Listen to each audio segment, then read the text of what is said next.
Programang ito ay rated SPG. Striktong patnubay at gabay ng magulang ang kailangan. Maaaring may masiselang tema, lengguwahe, karahasan, sexual, horror o droga na hindi angkop sa mga bata.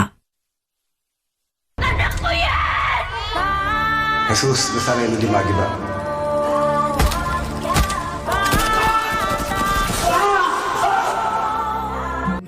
Bullet! Nandito na tayo. Ito yung lugar na sinasabi ko sa'yo. Mag-i-enjoy tayo rito, Bullet. Saktong-sakto yung dating natin, Bullet. Mas marami yung babae kaysa sa mga lalaki. Boss, mukhang maganda nga rito ah. Tsaka ang gaganda ng mga babae. Sabi ko naman sa'yo, Bullet eh. Ayaw mo lang kasi magpapaniwala sa akin. Basta magsasama ka lang sa akin. Boss, baka pwede, huwag na tayo magtagal dito. Baka hanapin tayo ni Boss Ramon eh. Boss Ramon? Bullet, simula ngayon, ako na yung boss mo. Sa akin ka na lang lagi magsasasama. Tsaka akong bahala sa'yo. Ibibigay ko lahat kung anong gusto mo. Pastiwala ka lang. What? Akin na, Bullet. Pengi ako ng cash. Magsasaya tayo ngayong gabi. Maniwala ka sa akin.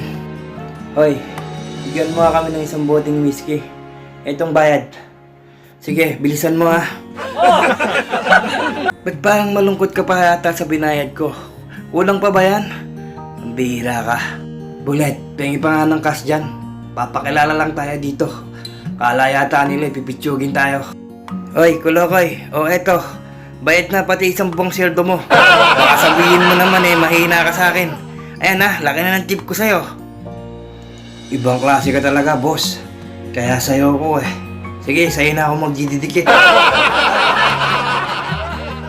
Basta boss, ikaw na ang bahala sa akin ha. Mukha namang mag-i-enjoy nga tayo dito. Sige boss, bahala ka na. Akong bahala sa'yo, Bullet. Mag-enjoy ka lang. Huwag kang magpapakalasing. Shot-shot lang. Dahil mamaya, sigurado, kasama kita, mag-enjoy tayong dalawa. Bullet, galingan mong mamili.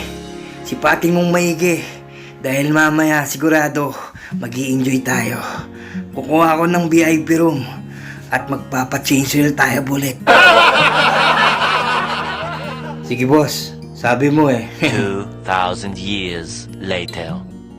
Ramon, anak, bakit ba gabi na wala pa ang anak mong si Jesus? Tinatawagan ko na, Papa. Pero hindi pa rin sumasagot eh. Kaya pa ako tawag ng tawag sa kanya. Sige! Sige mga angels! Sumayaw lang kayo sa akin lahat. Mamaya, lahat kayo kukunin ko. Papa, kanina ko pa tinatawagan pero hindi pa rin siya sumasagot hanggang ngayon. Nasaan na ba ang batang yun? Peste. Ramon, hayaan mo na at baka nag-i-enjoy lang ang batang yun. Magandang gabi, Ramon. Papa, andito na po ako. Oh, Olga! Bakit ngayon ka lang? Ginabi ka na yata. Alam mo ba kung nasaan si Jesus? Saan nagpunta si Jesus, Olga? Aba, hindi ko alam, Ramon. Wala naman siyang sinabi na aalis siya. Saka isa pa, busy ako. May inaayos akong negosyo. Obligasyon mo si Jesus Nazareno, Olga. Ibiniling ko sa sayo. Tsaka anong negosyo ang sinasabi mo? Anong negosyo? Hindi ka dapat nakikialam sa negosyo, Olga. Dapat ang inaayos mo at inaasikaso mo ay si Jesus lang.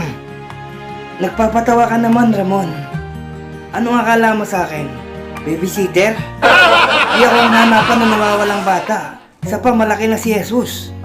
Sa susunod, Ramon, kung magkakaanak ulit, dapat alam mo kung paano magpalaki ng isang anak. Para hindi mo pinapasa sa akin yung obligasyon na dapat ikaw ang gumagawa. Paano masabi? Don't lecture me how to be a parent. Dahil sa ating dalawa, ikaw ang wala ng anak. Tama na yan, Ramon. Ako ang nagutos kay Olga para ayusin yung negosyo natin. Para naman makabawi siya. Olga, huwag ka nang sumagot. Hayop ka, Ramon. May araw ka din sa akin. Kayo ni Papa. Na-hurts ka ba? Pasensya na. Pero huwag mong kakalimutan na ibiniling ko sa'yo si Jesus. Pasensya na, Ramon. Sige, tatawagan ko si Jesus. Aalamin ko kung nasan siya. Sige na, Olga. Tawagan mo na o hanapin mo na si Jesus. Sige ho, Papa. Ramon, alis na ako. Mga hayop kayo.